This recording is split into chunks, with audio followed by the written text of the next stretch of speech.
नमस्ते दोस्तों, मेरे YouTube चैनल में आपका बहुत बहुत स्वागत है। आज की इस वीडियो में मैं आपको परिवर्तनी एकादशी की व्रत की कथा सुना रही हूँ। धर्मराज युधिष्ठिर बोले कि हे भगवान, भादों के शुक्ल पक्ष की एकादशी का नाम तथा विधि क्या है? उस एकादशी के व्रत को करने से कौन सा फल मिलता है तथा उसका उपदेश कौन सा है, सो सब कहिए।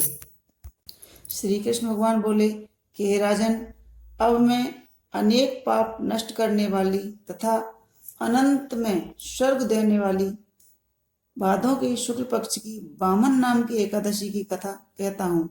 इस एकादशी को जयंती एकादशी भी कहते हैं। इस एकादशी की कथा के सुनने मात्र से ही समस्त पापों का नाश हो जाता है। इस एकादशी के व्रत का फल वाजपेयी यज्ञ के फल की से अधिक होता है। इस जयंती एकादशी की कथा से नीच पापियों का भी उद्धार हो जाता है। यदि कोई धर्मपरायण मनुष्य इस एकादशी के दिन मेरी पूजा करता है तो मैं उसे संसार की पूजा का फल देता हूँ। जो मनुष्य मेरी पूजा करता है उसे मेरे लोक की प्राप्ति होती है, इसमें किंचित मात्र भी संदेह नहीं है। जो मनुष्य इस एकादशी के दिन श्री वामन भगवान की पूजा करता है वह तीनों देवताओं अर्थात ब्रह्मा विष्णु महेश की पूजा करता है। जो मनुष्य इस एकादशी का व्रत करते हैं उन्हें इस संसार में कुछ भी शेष नहीं रहता। एकादशी के दिन श्री विष्णु भगवान करवट बदलते हैं, इसीलिए इसे परिवर्तनी एकादशी भी कहते हैं। इस पर श्री युधिष्ठिर जी बोले कि हे भगवान, आपके वचनों को सुनकर मुझे महान संदेह हो रहा है कि आप किस प्रकार सोते हैं और कैसे करवट बदलते हैं। आपने बलि को क्यों बांधा और वामन रूप धारण करके क्या लीलाएं की और चातुर्मास व्रत की विधि क्या है, सो सब कृपा करके कहिए।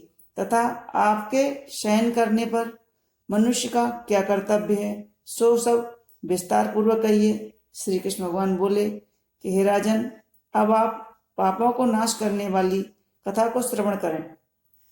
त्रेता युग में एक बलि नामक दानव था। वह अत्यंत भक्त, दानी, सत्यवादी तथा ब्राह्मणों की सेवा करता था। वह अपनी भक्ति के प्रभाव से स्वर्ग में इंद्र के स्थान पर राज्य करने लगा। इंद्र तथा अन्य देवता इस बात को सहन न कर सके और भगवान के पास प्रार्थना करने लगे। अंत में भगवान ने वामन रूप धारण किया। मैंने अत्यंत तेजस्वी ब्राह्मण बालक के रूप में राजा बलि को जीता।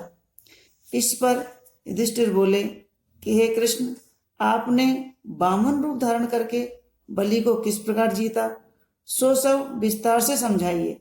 श्री कृष्ण भगवान बोले कि हे राजन, मैंने वामन का रूप धारण करके राजा बलि से याचना की कि हे राजन, तुम 3 पैर भूमि दे दो, इससे तुम्हारे लिए 3 लोक का दान का फल प्राप्त होगा। राजा बलि ने इस छोटी सी याचना को स्वीकार कर लिया और भूमि देने के लिए तैयार हो गए। तब मैंने अपने आकार को बढ़ाया और मैं पैर, भूलोक में पैर, भुवनलोक में जंघा, स्वर्गलोक में कमर, महलोक में पेट, जनलोक में हृदय, तपलोक में कंठ और सत्यलोक में मुख रखकर अपने सिर को ऊंचा उठा लिया। उस समय सूर्य, चंद्र, नक्षत्र, इंद्र तथा अन्य देवता आदि शास्त्रानुसार मेरी स्तुति करने लगे।